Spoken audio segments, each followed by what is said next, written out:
ho, ho, ho, ho. Thank you for watching. Have a Merry Christmas and a Happy New Year. Well, hello there. Just wanted to talk to you today about what's happening in Oxford.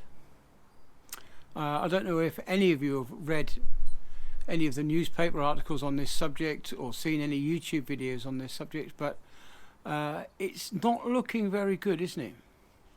I know I've been away and come back a few days ago, or a week ago, or whatever it was, but it feels like I've stepped back in time, back into the 1940s, when Nazi Germany's taking over in Oxford. Because what they're planning to do, this is the council that was voted in just over a year's time, in 2024, the people of Oxford will be limited in their travel. Can you imagine that? Being told that you can't go in your car and visit Auntie Mabel round the corner, or visit your mum who's the other side of town. Yeah, it's getting crazy, isn't it? So what they're planning on doing is they're going to divide Oxford up into regions, areas, if you like.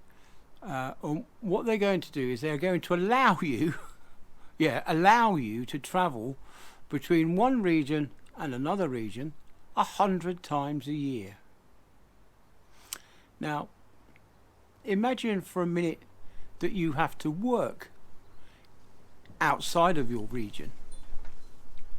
So that means that, okay, if there's one car, you're allowed to travel 100 times. So if you have to go to work 340 days of the year, they're going to charge you 240 times. They're going to fine you for going outside your region. Now, I find that unacceptable. Now, if you're a two-car family, like some people are, because often the husband has to go to work, or you might have children living at home with a car, and they'll have to go to work.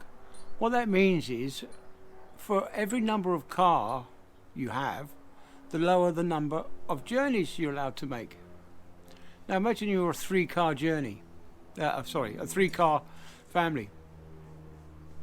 You'd be allowed to travel 33 times outside your region.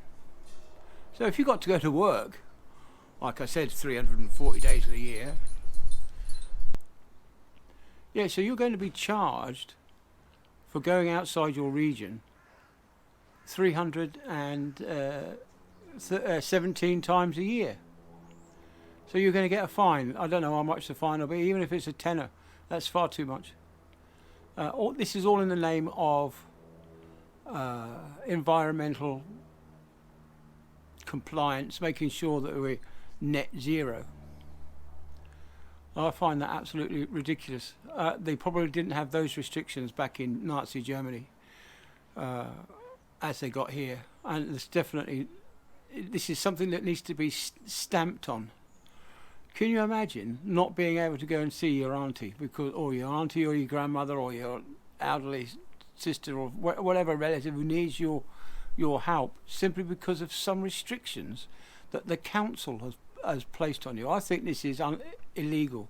I think these actions are illegal, and I would really love to hear from anyone that lives in Oxford about this stupid idea of limiting your movement, all in the name of environmental compliance. What we have to realise is that when we switch over to electric cars in 2015, for every ton of battery that we use in our electric cars, we've actually produced 15 tons of CO2 to produce that 1 ton of battery. That's 15 tons of CO2 has gone into the atmosphere. Yeah, they're not as green as you make out, are they? What's also going to happen is when you come to destroy these cars, when they've been scrapped, we're now going to have to dispose of them. And how much CO2 is that going to take to dispose of the lithium polymer batteries? But there is good news around the corner. In 2023, I think they're going to start introducing a new sodium battery, which is obviously better for the environment, because we've got rather a lot of salt. And we've got lots of salt in the sea. If we go to Gibraltar, there's plenty of salt mines there. So that's going to be a good thing. And I'm not quite sure. I haven't really looked into the details as of yet as to the carbon footprint of these new sodium batteries, but they've got to be better than lithium batteries because they're so labour intensive. Yeah, the power to weight ratio is absolutely phenomenal. As I found out when I was flying radio controlled helicopters, I built a petrol version of a particular helicopter, and a friend of mine had the electric version. I didn't believe in electric at the time. I thought it was a bit of a fad. Anyway, I flew his electric version, and boy, the power to weight ratio was absolutely phenomenal. It went like a rocket. But then you only had 5 minutes of energy in the battery to fly your helicopter. But you could string it out a bit, I suppose, if you were a bit more cautious with the revs. But yeah, the petrol one in comparison seems so slow and sluggish.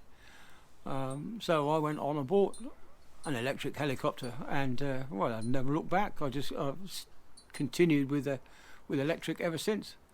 But that was a while ago now. I haven't flown for a long time. But anyway, getting back to the Oxford thing, just drop a